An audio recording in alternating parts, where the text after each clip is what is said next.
listening? Damn.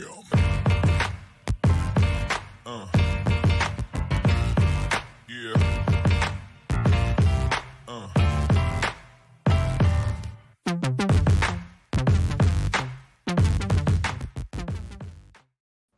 Hello and welcome to another episode of the Damn Podcast. I am your host, Angie Machado. Joined with me, as always, each week is Beaver Blitz beat writer Jake Hedberg. Jake, doing an evening one tonight. Hopefully, we have lots of people that jump on and join in on the conversation. But first off, how are you on this Tuesday evening? I'm doing fantastic, Angie. What about yourself? Awesome. I'm good. It's always easier to come back after a win. And Much better. Oregon State now returns home, and the next 3 games will be in the state of Oregon. So I think that's huge for the team. It's huge for fans. Goodness, the team actually had 2 weeks in a row that they got back to Corvallis at 4 a.m. So makes for a pretty late night. But it's going to be a great show. If you are watching live, make sure you jump in the comments, leave questions, make comments. We'll try to add as many as we can. A quick rundown of what Jake and I have planned. It's a good show today. It's jam-packed.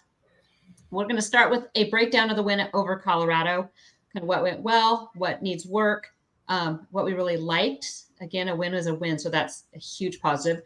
We're going to take a way too early look at the Beavers 2024 roster, and this is a way, way early look, but Jake's been kind of messing around with the roster, and so there's some things to talk about there. We're going to go Pac-12 recap. We're going to look at what happened for the Pac-12 conference as a whole last week, look ahead to this week at all those matchups. Stanford preview. We're going to talk some Stanford, and we're going to talk about what the Beavs need to do and those keys to the game. We're going to talk a little game day because there's some buzz around the Washington game. Don't want to get too far ahead of ourselves, but there's a buzz. We want to talk about that a little bit. And then we are going to jump into the mailbag, and we have lots of questions.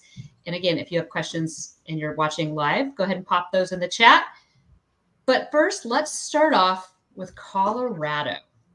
It was a late game. And if you watched from the beginning, Oregon State looked like they maybe were kind of sleepwalking the first half. Jake, what did you see from the offense, especially Fenwick and Martinez? I thought they looked like they struggled really early in the game.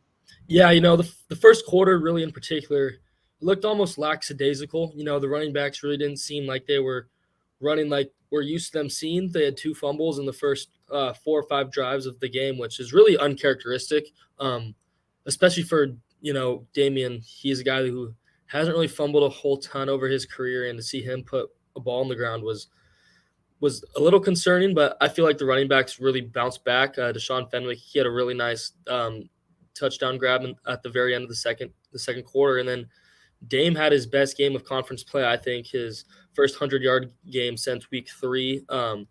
Overall, I think the coaching staff did a good job kind of relying on the run game more after in prior weeks Oregon State had kind of steered away from that, and to get back to their identity and really control the football, I think was a step in the right direction.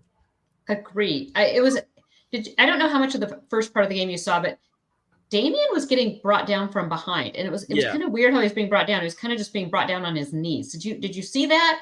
Yeah. Do you think he's dinged up a little bit? What's your thought on that? I mean, one thing we have to take into account is he's never really had a full season as the lead back at the Power 5 level. Obviously, his freshman year, he took over midway through the season. So this is a workload he really hasn't had before. And at this point, I feel like wear and tear could be playing a factor, but he does look a little slower or a little easier to bring down than he did as a freshman. That maybe teams have kind of started to, it's their second year facing him. They may have kind of figured out some tendencies or something. If that makes sense. Yeah. But again, I still feel like he's the best back in the Pac-12. I feel like he's had a great season. He's first in the conference, I believe, at 878 yards, and he'll break 1,000 yards, I think, pretty easily. Yeah, and you bring up a good point because Oregon State didn't abandon the run this week, and that was a key to the game that we talked about. You and I talked about last week was really sticking with that run. This was a Colorado defense that had given up a lot of yards on the ground, and Oregon State got that done. I did see today's availability. We got to talk to Deshaun Fenwick, and it was really fun to kind of see him. He's not a big talker, he's more reserved, but to hear him talk about just how happy he is with the decision to come to Oregon State and his role with the team. Yeah. DJ Uwangalele. Now, if you watch the broadcast, poor Brock Osweiler, I think he said he had a rough night with that last name. DJ graded out really well for a guy who, Beaver fans were kind of dogging on a bit for throwing about 50%, completing 50% of his passes, but he gets it done. And some of those are drops. What are your thoughts? We are 2/3 through the Beaver season. What are your thoughts here about DJ? I feel like overall DJ's exceeded my expectations. Coming out of fall camp, we really weren't sure which DJ we would get, and I think throughout the year, he really hasn't had a really bad game. Even if you look at his stat line, he completed 50% of his passes, but he had at least 3 drops. I know Deshaun Fenwick had one, Dame had one, Jack Velling had a really uncharacteristic drop as well. So those numbers, I feel like, really could have been better. And even something to a further extent, I saw something on the board actually where DJ has the most dropped balls out of any receiver in the country, or out of any qualified passers in the country. So that completion percentage number is a little misleading. He's putting the balls there, just guys are sometimes struggling to come down with the catches. Yeah, I think that was huge. It was in the lodge at Beaver Blitz, if you're wondering where Jake got that. Through PFF, Pro Football Focus has a lot of stats. But when you look at PFF and just how he's done overall, he's grading out. I mean, he graded out as one of the top offensive performers against Colorado. So I think he was first. I think he was first. But just amazing ability to. I mean, that one where he was falling back. That was very impressive. That was. He's done some big things, and I think he's been that good, the leader that Oregon State needed, and then also the steadying force for young Aiden Childs, who had another touchdown and got the Beavs on the board early on Saturday night. Yeah, Childs has been fantastic. I feel like the future at the quarterback spot is really bright. This kid has really – I feel like we knew Childs was a good quarterback, but for an 18-year-old freshman to come in and score on pretty much every drive he's had all season is really quite impressive. And it's not like he's playing against bad teams either. He's going up against – UCLA, Utah, Zona, teams with good defenses, and he's more than hanging his own. And I thought what was interesting in Jonathan's press conference on Monday is he is giving thoughts to Aiden getting more than one drive a game, which would be something to monitor potentially in the Washington and Oregon game if Oregon State does fall behind, if they do potentially mix things up and throw Childs in there for another series or two. How big is that, do you think, gamesmanship wise, if Oregon State needs to be able to throw in an Aiden Childs who there's no film on or very little film on as opposed to DJ? Yeah, I mean, I feel like that's huge. I mean, obviously throughout the week, those teams are going to be preparing for what Oregon State does with DJ. And with Aiden Childs, Oregon State's offense is a different offense. We saw it against Arizona in particular and Colorado. Childs' legs is something Oregon State hasn't really had at the quarterback spot since really Seth Collins, and his passing game is obviously from the past. And his passing game is obviously miles better than what Collins ever was. And I feel like Oregon State pushes the ball downfield with Childs more than they do DJ, and that's saying something because DJ is a guy that throws the ball a lot. Yeah, so in the chat, Clint Moses, first he gave us a go Beavs, but he said play both quarterbacks at the same time and use DJ as more of a Coletto. It's an interesting thought. And who knows, you might see it in a package. You never know. Okay, speaking of Coach Smith's post-game Monday press conference, I want to kind of jump around here, but the extra point that turned into a penalty, which they got the ball on the 1.5 yard line and then hiked it over the head and ended up being a 2-point score for the Buffaloes. Okay, at the time, I just thought I chalked it up to Oregon State making a stupid call, a stupid play call. Coach Smith, though, he explained it very well, and it makes total sense. you want to talk a little bit about his blackjack analogy? Yeah. I mean, I'm not really a big poker guy, but analytically it is the right play. A 2-point conversion would put you up 19 points, which is what what 2 touchdowns with 2-point conversions and a field goal would equal. So in reality, it was making the lead the most untouchable it could possibly be, which is what you want to do. It was the right call. And I think with a quarterback like DJ going from a yard away, not many defenses are going to slow him down, particularly the Colorado defense. I feel like if the snap was down, Oregon State easily would have converted that play. Just unfortunate that, the snap timing got all bobbled up and stuff. But at the end of the day, it didn't really matter that much. Yeah, it didn't matter.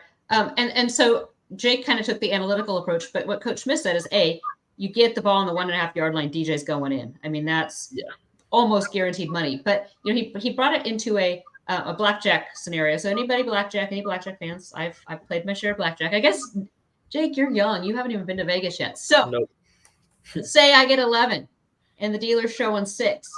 Am I doubling down? Oh, hell yeah, I'm doubling down because I'd rather win 2 than 1. So that is kind of that was the analogy he used, and it makes sense. And so I had a little reaction in the thread, and in the game thread, and I'm like, okay, no, it makes total sense now. So we won't even go back to Arizona in that one because that one was the wrong call. That fake field goal thing was bad. Anyway, let's talk about offensively then. What do you think needs some work heading into these last 3 games? I think the running backs really catching the ball has still been an issue. Yeah, Deshaun Fenwick did have a touchdown, but Oregon State's backs have both struggled catching the ball. I think Isaiah Newell is a guy they can incorporate well into that. He's a guy who in spring camp showed the ability to catch, in fall camp showed the ability to catch the ball. Mm-hmm. And if Dame and Fenwick both can't get that done, then I feel like going in a guy like Isaiah Newell, who is a very capable back, that's something we could potentially see some more of.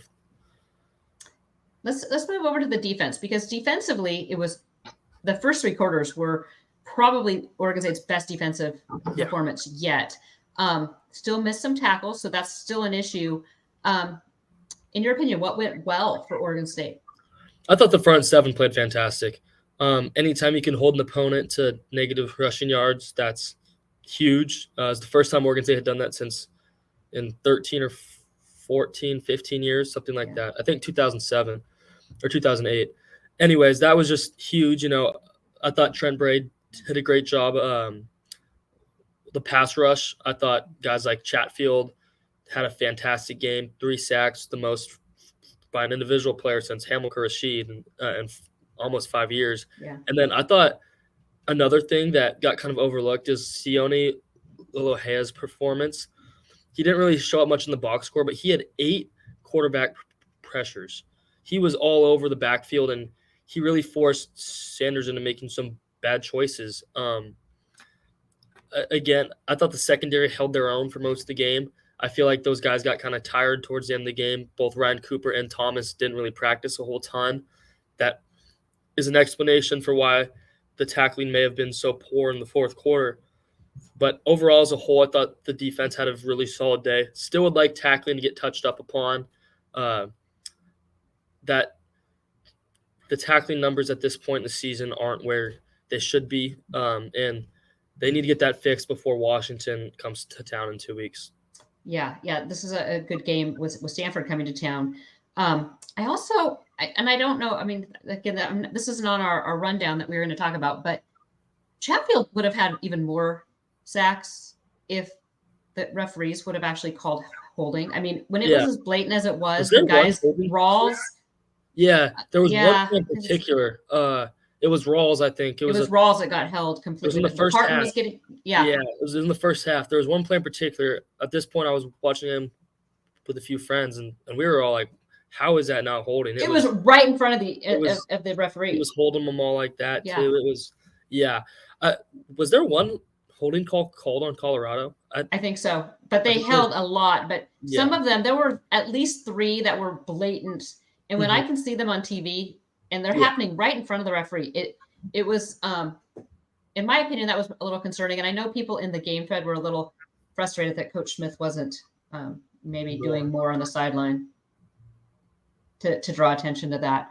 I thought play calling and clock management was better against Colorado. I think that was one of the things we talked about at Arizona, and I think that got cleared up. Injury update. Do we know anything new? Levengood and Ivy. Ivy's out, I guess. So Levengood. Yes, Tyrese is out. We don't expect Levengood this week, correct? No, I would not expect Jake Levengood. I feel like if it was Washington, maybe he would go, but due to playing Stanford, I think they're going to try and rest Jake another week and let Tanner Miller take over at center again. Expect Grant Stark to be back in there at right guard, and we're really not expecting too much of a fall off at all. Any other injury? On the defensive side of the ball, Julian is out for the rest of the year. Okay. Might be the last time you see him in an Oregon State jersey. He is a senior, could potentially come back for another year. But he could also enter the transfer portal. He could also transfer. Not expecting Alton Julian to be available the rest of the 2023 season. Okay. Off the top of my head, those are the only two big ones. Hanelli Bloomfield, do we know he went out with rolled ankle, came back in. He should be ready to go for Saturday. Okay. So we know Tyrese Ivy's out. And then I know there was some, and this was actually a question in the damn questions. But yeah, Coach Smith actually addressed Julian. Clint Moses in the chat just said not Julian. He had, what did he say, like a minor procedure? Minor procedure, which is his third in the last 3 years. Yeah. Typically that means a scope, maybe to clean up scar tissue, potentially. Not a doctor, and I have not heard, but that's some kind of procedure was done. And that's a tough story for it is really a great player to go through three procedures in 3 years. Yeah, it turned what was likely a future in the NFL into a tough journey back. Yeah, it's a tough transition, and I don't know how many of you guys that are listening have watched Micaiah Tongue. He has a blog on YouTube.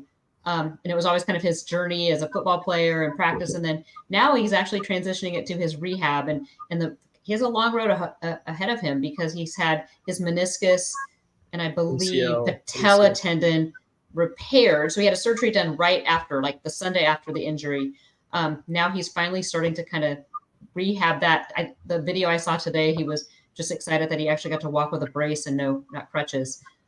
He still needs a second surgery to repair the ACL down the road, whenever that is. But I encourage you to look up Micaiah Tongue on YouTube if you're not, because and talk about another player who is having a great start at a new position.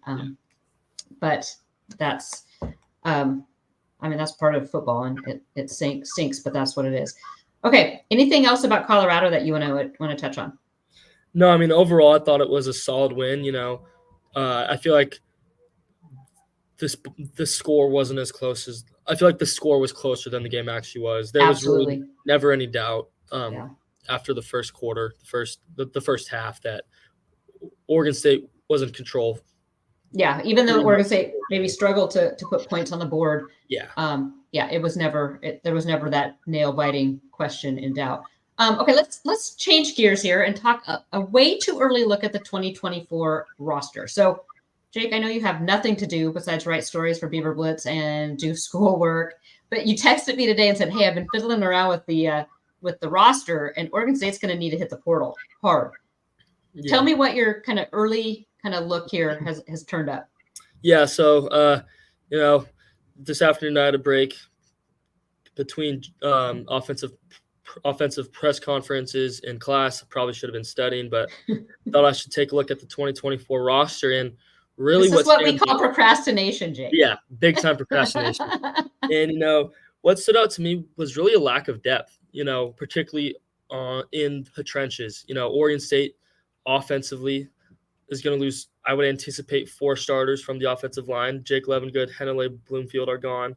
Would assume Tolley and Josh Gray are gone as well. So Tanner Miller will be the only starter returning. I would imagine Grant Stark will probably start as well. So really, that's 2 spots locked down and 3 spots open. Marco Brewer hopefully comes back. Marco is another guy who could be back. So at best, Oregon State's going to have two brand new starters with no starting experience, unless they hit the transfer portal, which is something I could see them doing. They've done that, bringing in a guy like Grant Stark, who was a transfer. They've done that in the past. And then on the flip side of the ball, the defensive line, Oregon State loses James Rawls, Joel Golden, and Isaac Hodgins. Those are 3 of their 4 defensive tackles that really play a lot. Guys like Samisi Haluni are going to have to step up. And younger guys, Quincy Wright and Thomas Collins, they're going to be huge factors next year. I would not be shocked to see Oregon State pursue at least 1 defensive tackle transfer, probably more. They currently have 0 committed as well. So that's an area on this roster that is going to need to be addressed. The secondary depth as well, I feel like they should have a solid 5 next year with Tyrese Ivey, Jermod McCoy at corners, Achille Arnold, and Skylar Thomas. I'll be back at safety with Noble Thomas as well at nickelback. But beyond that, again, young, inexperienced guys who haven't played a ton of ball. I feel like it'd be imperative to get a junior college guy potentially, or a portal guy that can come in and play from really day one. So something I've thought about, and do you think it'll be easy? It says if Oregon State, now I'm not going to try to take this into a, here, Squeaky Clean has a comment. Thoughts on Kelsey Howard, possible role next year? Yeah, Kelsey's a guy I think is going to be really still trying to figure out what the coaching staff is doing with him, whether they're trying to beef him up or slim him down. If they slim him down to play outside backers or like a defensive end, then I feel like he'll be a rotational player, kind of playing in the role that a guy like Dakari Hickle has this year. And then if they beef him up, I think he'll be one of the 4 defensive tackles that Oregon State rotates in, along with Collins, Bright, Haluni, and Jacobs Hooster as well. I think that's the plan for him, actually, is to beef him up. Russell Moats in the chat also said, I think they got the D tackle from Minnesota. That is true. Schuster. Yeah, Schuster. So he was not eligible this year.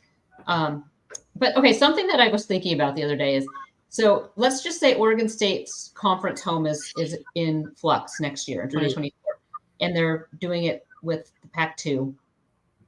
And I think that will really affect prep recruiting. Do you think, though, it would make it easier for them to go out to the transfer portal and pick up guys that way? I think it will. A lot of these guys, there will see a top 25 team or a previously ranked top 25 team with immediate playing time. And again, for these guys at Washington or Oregon or USC or UCLA, the West Coast kids that don't want to go play in Rutgers in November and want to play in front of their families, they're going to want to stay at a place closer to home where they'll play against, potentially some Mountain West schools or some Big 12 schools where it's not as far. And I feel like Oregon State and Washington State could be very attractive. And those schools all have some very talented former 4-star, 5-star players. So that is something to potentially keep an eye on. I feel like the transfer portal in the country this year is going to be crazy, and it's really going to start to pick up here in the next 3 weeks. Yeah, because we are signing day is the 20th of December, so it's going to start really picking up. In fact, I think Washington game is going to be full of recruits. Yeah. Stanford will have quite a few as well too, but we're going to see a lot of guys making some visits during bowl prep or wherever the Beavers land there. It's going to get busy. So Jake won't have time to look at the schedule to procrastinate. He'll be doing recruiting stuff instead. So it's going to get fun. It's going to get a little wild, but this is the time to be on Beaver Blitz, which is a perfect little segue here to starting tonight, actually, Tuesday night at midnight, 50% off sale for if you're not a member of Beaver Blitz. So it's a good time to join. If you're not, jump on that and join us in the lodge, because there's so much that goes on and so much discussion and insight that we leave in the lodge and we don't discuss here on the public forum. Do you want to take a quick look at the Pac-12? Yeah, let's do it. Let's see here. Okay. Here, Clint Moses. We don't want to talk about this. It says, watch out, USC may poach Trent Bray. Must keep the staff together. Absolutely. I reached out to a friend of mine when they let Alex Grinchko, and I said, how much do you think USC is going to throw down at Trent? And my friend said, a lot. So it'll be interesting. So keep an eye out. But Oregon State has shown that they've done things to keep the coaches. So I do think Trent is one that's pretty imperative to keep. Yeah, probably the biggest or second. Yeah, biggest. I agree. I mean, I think him and Mihalichek are your two guys you keep. You have to keep. Those two are crucial in my mind. I think Lindgren could move. I think Hinson could go. I think Wozniak's another.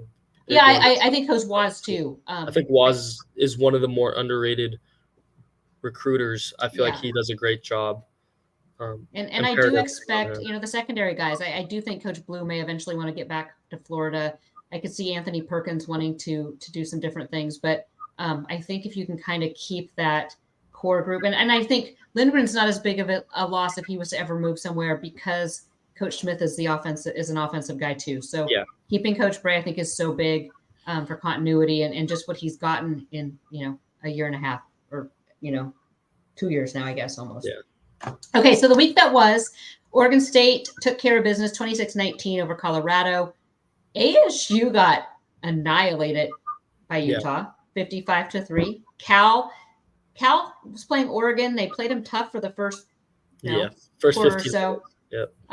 They ended up falling 63-19. Washington beat USC 52-42. That was probably the next. Stanford beat Washington State 10-7 in the Palouse. Washington State is really struggling. Yeah, Oregon 7 State points. played them at the wrong time. Yeah, I that 3-point loss is hard just because that and then Arizona. I don't have that one on our rundown. Who did Arizona? They beat won. UCLA. UCLA, that's right. 27-10. That was a good game, and Arizona is really peaking. Yep. As Top well. 25 now. Yeah.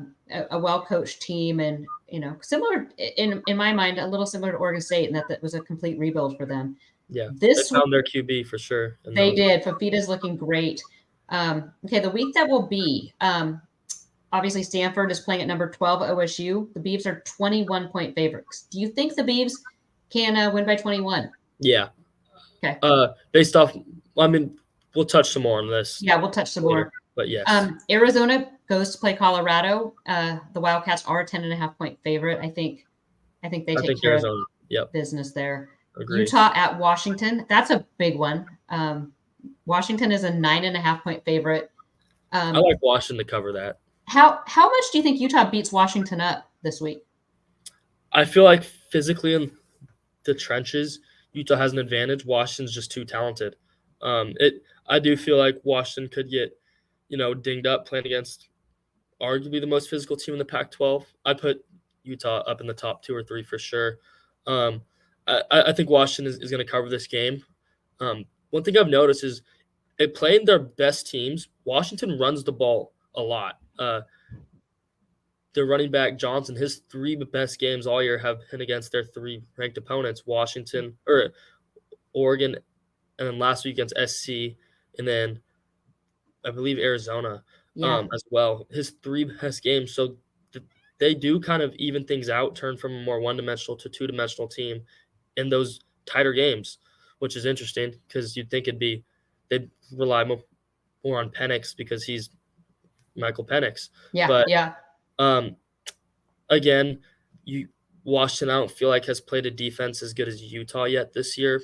And Utah could make things interesting, but due to their lack of offense at the moment, granted they did just put up 55, but as a whole, I don't think Bryson Barnes is a talented enough quarterback to beat the Huskies. I do watching some of Washington's games. I don't think they are as good as I might have thought they were earlier in the season. I think Oregon's better. Exactly. I mean, that's if I was to give my power rankings right now, I'd have Oregon at top. Yeah. And one thing that's I hate saying that, but I was kind of doing a way too early, look ahead over to Washington, but their last 5 games have all been won by less than 10 points.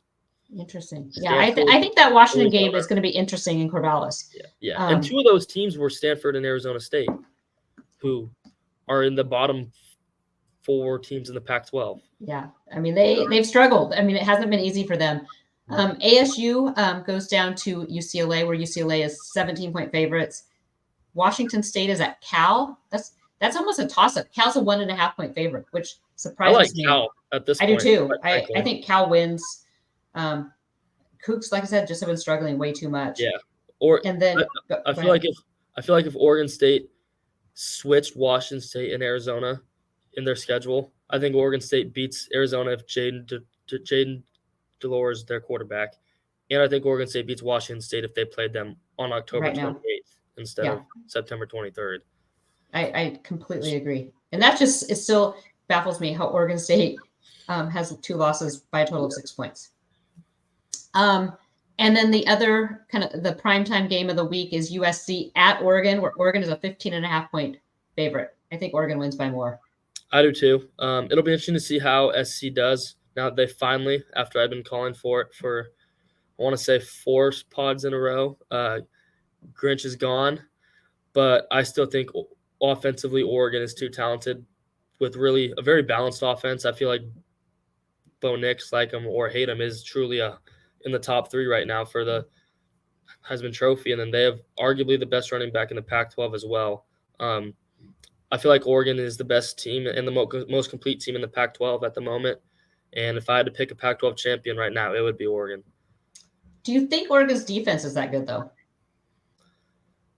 They really haven't – at this point, they haven't really played any great offenses besides Washington. And Washington ran the ball effectively on them. Johnson had 100 yards, and if Johnson can do it, then we know Damian Martinez can do it.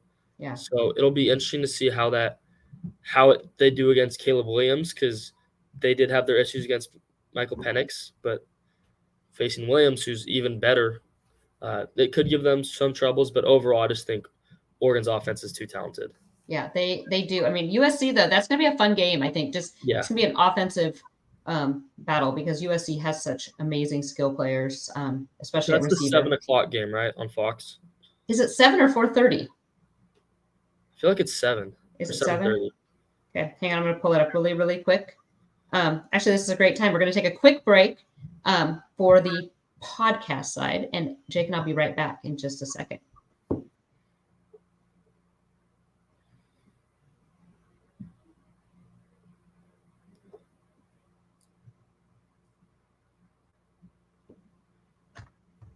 Okay, welcome back to the Damn Podcast. Again, I'm your host, Angie Machado, publisher of Beaver Blitz, and I am joined by our beat writer who is day-to-day in the trenches in Corvallis, Jake Hedberg. Okay, I just checked that USC game you are correct. It's a 7:30 kick on Fox. I should know better than to question you, Jake. I should just know better. That should help traffic, though, for those, since both teams are home on Saturday. Oregon State is. That's in Eugene, isn't it? Yeah, it's a Eugene game. So I'm going to have to drive down and watch that one. After the Beaver game, you're going to jump in the car and head down. So we just took a break after kind of running down the Pac-12 slate. Let's talk Stanford. Let's do it. Stanford is currently sitting at 3-6. Their wins have come over Colorado, Hawaii, and Washington State. What concerns you about Stanford? Honestly, their passing game has looked way better. You know, at the start of the year, they had their issues. They found their quarterback now in a sophomore, Ashton Daniels, he was really more of a wildcat guy last season, but he kind of broke onto the scene against Colorado, threw for, I want to say, almost 400 yards. And he's a good quarterback. They've got some talented wideouts. Tiger Bachmeier is a freshman, the brother of former Boise State quarterback Hank Bachmeier. Another talented wideout is Alec Anmore, I think that's how you say it. Had almost 300 yards against Colorado, which I believe is the most in the country by a single receiver all season. And then, as always, Stanford has a pair of really talented tight ends as well, between Benjamin Urasek and Sam Roche. And while in years past, Stanford has been more of a ground and pound team under Coach Harbaugh and Coach Shaw, I feel like with Troy Taylor at the helm, they're going to try and air the ball out some more. Yeah. And then a couple running backs too, and E.J. Smith, who's Emmitt Smith's son, and Casey Filkins, a local Lake Oswego prospect. Not a huge running threat, though. I mean, those two have only combined for 407 yards, and if anything, the quarterbacks have actually put more yards up. Yeah, I mean, Stanford, They will bring in a second quarterback as well, Justin Lamson. He's a transfer from Syracuse, and he's kind of taken over Daniel's role from last year, which was more of the Jack Coletto type wildcat guy, and he's very effective in the short yardage situations. And Oregon State has to be prepared for not one quarterback but two. Yeah. A familiar face on that Stanford sideline now. Former Oregon State running back Malcolm Agnew is a coach there with Troy Taylor. Great one, a great interview at Oregon State, and he actually married, and name is escaping me, but he married an Oregon State gymnast too. So there's some OSU ties there on that sideline. Their edge rusher David Bailey leads the team in sacks. The kid's a stud. Yeah, he's really good. And then their safety, Scotty Edwards, right now leading the team with interceptions, but they don't seem to be a super opportunistic defensive backfield. No, I mean, this is quite frankly the worst secondary Oregon State has faced in conference play, maybe even all season. They're giving up over 300 yards a game, and I think this is something that DJ is going to be able to take big-time advantage of. I feel like the coaching staff is going to try and push the ball downfield, try and get Silas and Anthony the ball in space and let them go to work. I feel like it's going to be a big opportunity for Oregon State to put up some big-time pass numbers. That's good. So looking ahead, then your keys to the game. What does Oregon State need to do to win this game? I feel like they need to take the pass away from Stanford and force them to really run the ball. Oregon State's run defense has been really good this year outside of the Cal and UCLA games. I feel like at home, the crowd is going to factor into that as well. And then offensively, I feel like Oregon State's going to establish Damian early, get him going, and then that's just going to open up the passing game. And I think DJ is going to get to go to work after the run game has established itself. So make Stanford one-dimensional and make Oregon State two-dimensional. Two-dimensional, yeah, pretty much. So, do you think this is a big day for DJ? I really do. I feel like he'll probably have his outside of Cal. I feel like this game will be his best of Pac-12 play. Okay. Oregon State. What's going to happen if Oregon State struggles? Like, where do you see Oregon State struggling against Stanford? Honestly, in the secondary, tackling has been an issue. We know Ryan Cooper and Noble Thomas are playing, but are they really fully healthy? That's something that these talented Stanford receivers could take advantage of, and these guys can break tackles, and that's something that really is going to need to be addressed and fixed. Did the tight ends worry you at all? Like you said, Ben Jurosik, and do they concern you? In the past, what Stanford's done, granted it was a different coaching staff, but they've had guys like Zach Ertz, Kobe Parkinson, Kobe Fleener, all these really talented tight ends, and they would line them up as wideouts and just throw the ball up. And Oregon State, they don't have a Rajon Wright who's 6'3", 6'4". Their two corners, Jaden and Coop, they're both 6 foot, maybe 6'1", generously. And maybe that's something Stanford tries and brings back, and because it has worked in the past against Oregon State. I remember in 2018, the game where Kobe Parkinson had, I want to say 3 touchdowns in the first quarter. And yeah, it's something. And then there was the game a few years before that, I believe, where it was like overtime or. Yes, the one in Corvallis. Yes, it was in Corvallis, and they just. The one on the Thursday. Yep. The one in that 11 one. years. Yeah. So that one was another one. Yeah, you're right. I mean, they have picked Oregon State apart in years past with tall wide receivers / tight ends. Yeah. So, crowd. How do you think the crowd is going to be on Saturday? I think it'll be a solid crowd. I don't think it'll be as good as it was Utah or UCLA, but I feel like the Beaver Dam in particular shows out for every game, and I feel like they're really going to be loud and make an impact. I feel like this will be one of the more hostile environments Stanford has played in. I believe they haven't played Utah, I don't think. No. They played Washington and Oregon both at home, which are two of the tougher ones. So I do feel like this is going to be the toughest environment that they will have played in all year. And which means it'll be the toughest environment that their quarterback has ever played in. So I could see this going. I could see the crowd being a huge factor to swing the game in Oregon State's direction. Yeah, and it's a Veterans Day celebration and Hall of Fame celebration. So Yes. I thought Steven Jackson was already in the Hall of Fame, but it So sounds did like I. There's he's 4 being guys. inducted. Yeah. Jackson, Haas, Okay, Cerna, Alexis Cerna, and Coach Mike Riley Riley. as well, which will be a fun one. That'll be fun. There'll I be a think ton of alumni there. I would yeah, imagine. tons. Pretty But cool. we're gonna transition here a little bit because it brings up a good point. Because the very next week, if Oregon State's able to take care of business this weekend, Oregon State was picked. Oregon State Washington was slated on yesterday as the ABC 4:30 kick, which is prime time. Kirk Herbstreit, Chris Fowler, typically. So the rumors have been flowing that game day could be coming to Corvallis on that Saturday. Yeah. What are your just thoughts on that one? Well, quite frankly, this would be a dream come true to me.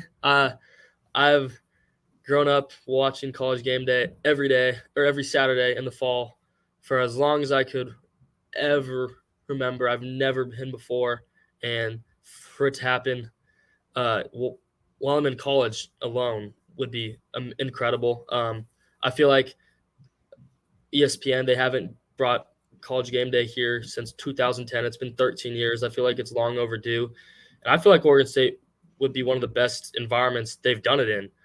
Quite frankly, I feel like the students are going to be – I mean, the students are already, quite frankly, at least all my friends are buzzing about it. Can't wait. We're still trying not to get our hopes up too much, but feeling pretty confident. I feel like this is a matchup that screams College Game Day. Theoretically, Oregon State will most likely be ranked in the top 10 if they win this game, this upcoming game. It'll be the only top 10 matchup. It's already the 4:30 game, which is usually a Kirk Herbstreit, Chris Fowler game. The Herbstreit will already be in Corvallis. It just screams College Game Day. And again, what Kirk said on the radio in Seattle today. He was in Seattle today, saying that we're probably going to go to Corvallis. So, but again, Oregon State has to take care of business. Yes. And how many, as an Oregon State, someone that's followed this team a long time, how many times have they stubbed their toe when things just have to work out a certain way? Yeah. That being said, though, for those that have kind of been following along with the damn flag, which is I've kind of been helping facilitate flag waivers and helping those guys. Started by a couple Beaver Blitzers. One is in Huntsville, Alabama. The other is in Colorado. And then we have our social media, who's in Southern Utah. Those guys have been amazing. I mean, the work that they're putting in to get this, to coordinate with Old Crimson and get that game day. So I was actually on the phone with WH1, who is our Alabama representative. He was in Tuscaloosa this last week. He's driving to Athens this coming weekend. And he actually grew up in Corvallis and hasn't been back to Reser in several years and is planning to fly out for that Washington game. So how cool would it be for the damn flag to fly College Game Day? That'd be awesome. It's so much fun. So I think it's a good story. Even if ESPN doesn't really want to talk about it, I think it's a good story. And I would love to see the athletic department put out signs that we can hold up, or fans can hold up, we belong, or there's been some discussion in the lodge, built, not bought. So just stay tuned. And like I said, first things first, Oregon State needs to win Saturday, 2:30 against Stanford. With all that said, do we want to take some questions from the mailbag? Yeah, let's do it. Okay, I pulled them up here, so I'm not, of course, okay. So I actually answered this one at the time, but in the lodge at Beaver Blitz, we're pulling these from the lodge at Beaver Blitz. Oh, people are talking about where game day would be in the chat. Do you think it'd be in the MU? I've heard there's scaffolding and different things going on in the MU. There's a ton of construction going on, or there's a bunch of fences up that just put in grass. I think the practice field's a better option. I feel like they'd do it in front of Protho. Yeah, that's kind of – and I feel like that'd be a good opportunity for the athletic department as well to showcase the new stadium. I feel like that'd be a solid place to do it. And it also it provides field goals as well for – Oh, that's right, for McAfee's kicking contest. Yeah. Okay, so Beaver Love asked, he said, great to see some defensive players make it back to the lineup. In the fourth quarter, these players appear to be hurting again. Injury update. So as Jake alluded to with Noble Thomas and and Ryan Cooper Jr.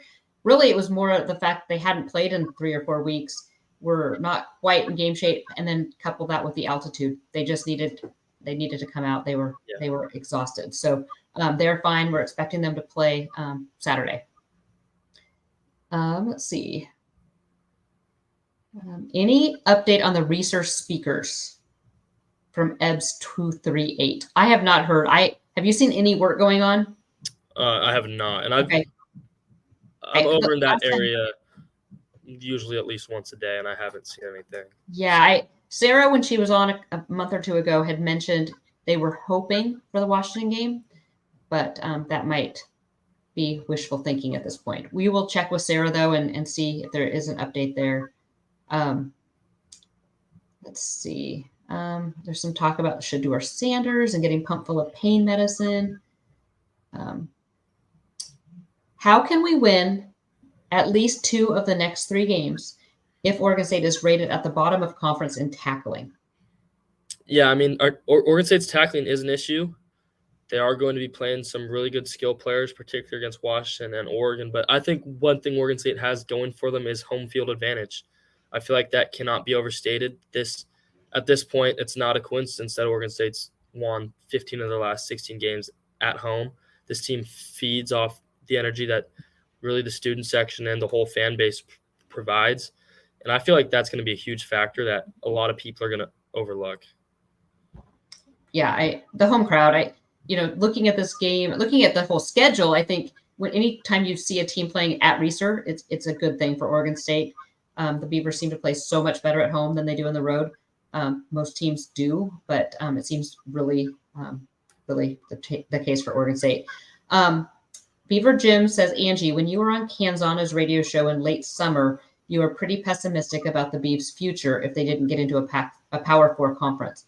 You seem to have changed your tune and are more bullish now, even if it is the Pac-2 option. Help me and share the reasons for your apparent optimism. Jake, do you have anything to say on that? I'll let you handle that one. Okay. At the time, I was super pessimistic because a Mountain West merger that was being talked about would be a death sentence. It's still a death sentence. So all these people that keep saying that Oregon State is still going to be in the Mountain West, it's not going to be the case. I'm anxious to see in the next week what comes out with this lawsuit. It's the 14th, isn't it?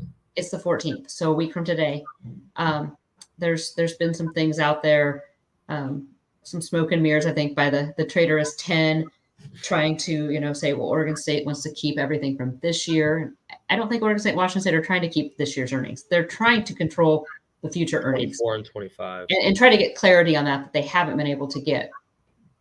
So when you start looking at it that way, now, would it be ideal? No, it wouldn't be ideal. But I see a path if the Pac-2 were to stay together and between bowl payouts and NC2A tournament payouts, if Oregon State and Washington State were able to share roughly $100 million, $150 million a year. That'd be huge.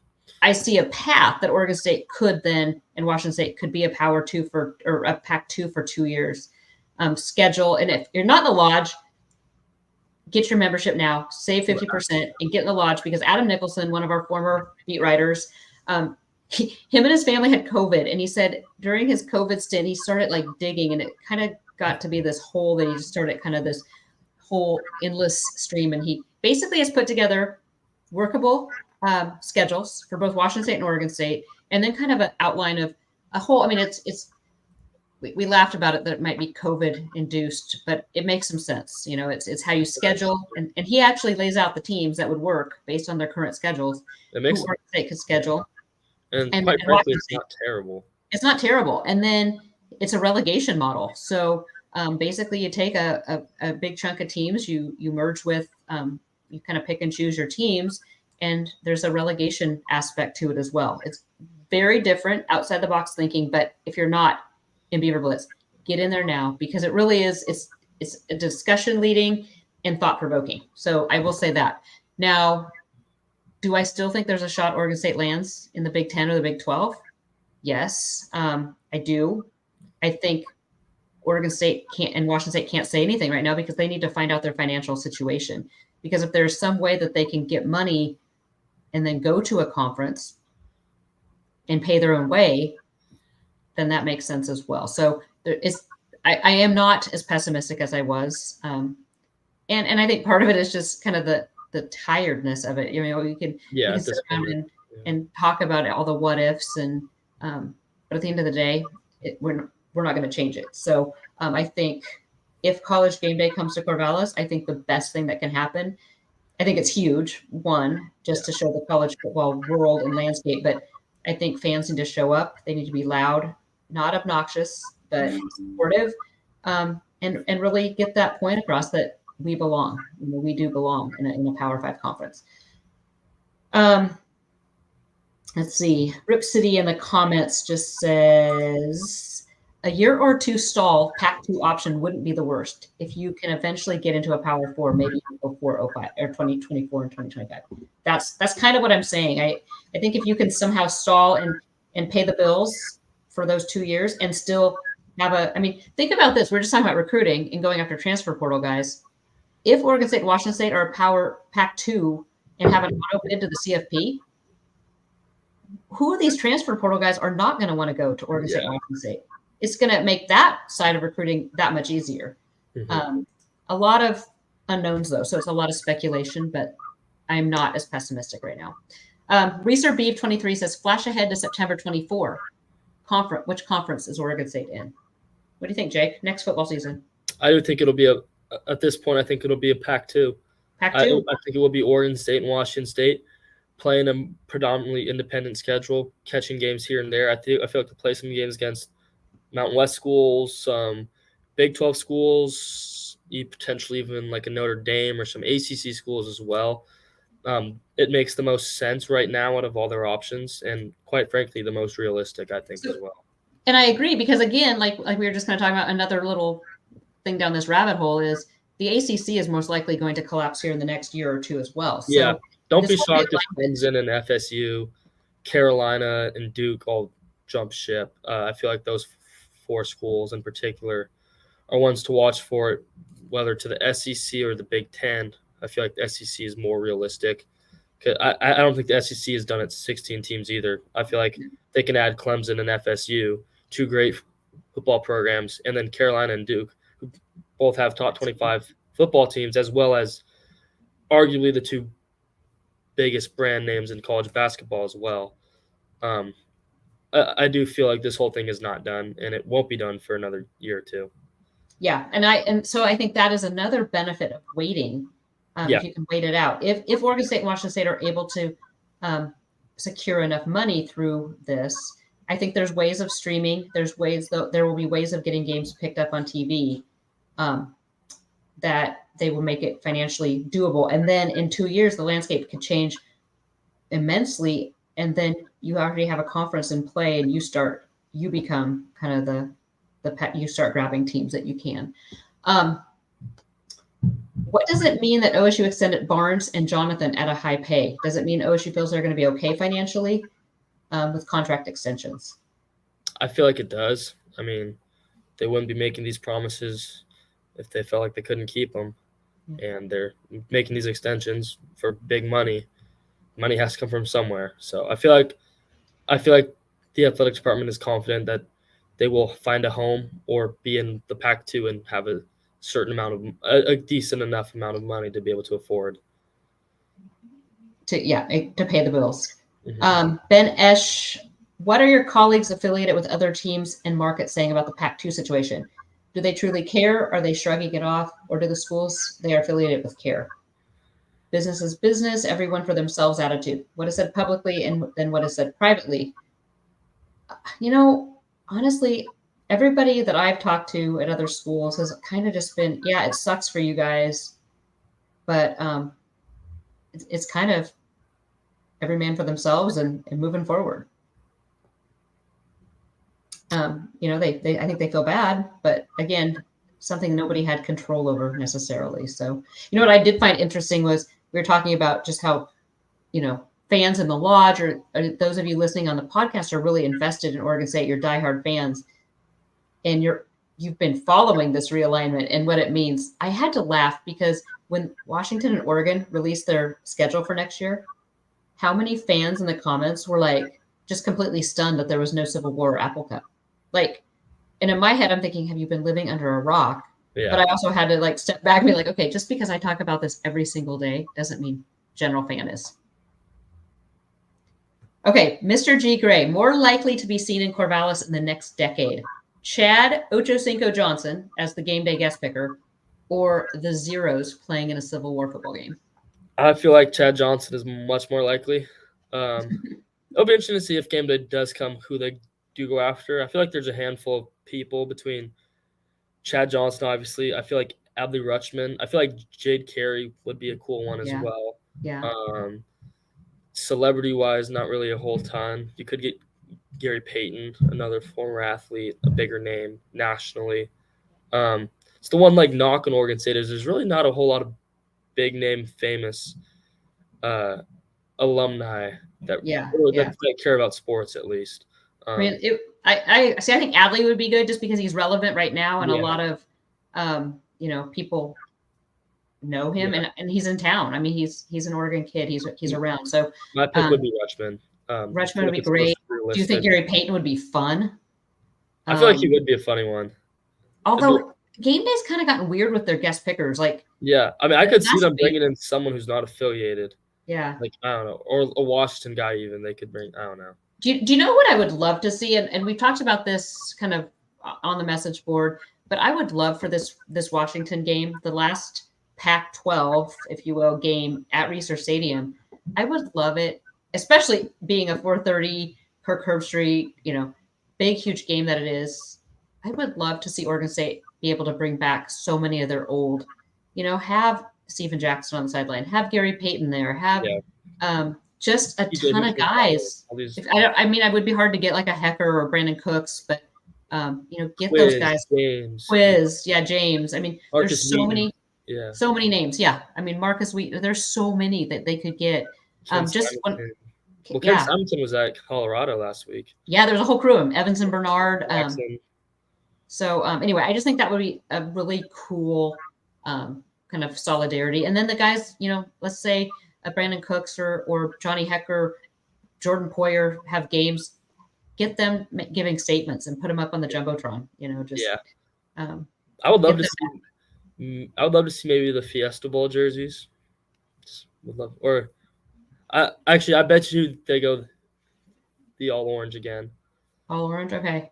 We've been seeing a lot every week when they kind of do the game time. They still use the Oregon State script, kind of the cursive. I'm wondering if that's going to come out at some point. Potentially. I don't know. There's a lot. So last question here. Max Casa would like to know, how are the true freshman wide receivers doing? Yeah. All four are planning on redshirting. Zachary Card and David Wells. Cards are played in 4 games. Wells has played in 1, and he's still traveling. I don't think Card's traveling just because they aren't going to play him. But David Wells is traveling. You may see him if injuries. He's only played in the game, so he has 3 left to play in. Taz Reddix and Montreal Hatton were both dinged up. We don't have any availability at practice right now, so we can't really provide an update as to whether they're fully healthy. But I would expect at least 2 of those guys to play a big role next year. Yeah. Montreal and Taz were both dinged up all through fall camp and spring. In spring. So, but definitely guys to watch in the future. But Zach Card, David Wells has 3 games, and Zach Card did not travel. You're correct. Anything else, Jake, before I let you go? No, I just feel like the next 2 weeks could be huge.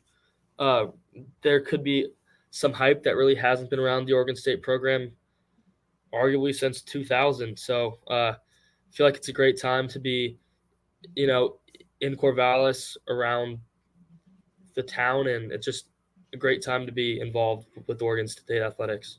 Yeah, definitely. And that starts. Thank you for listening to the damn podcast. Thank you for supporting us at Beaver Blitz.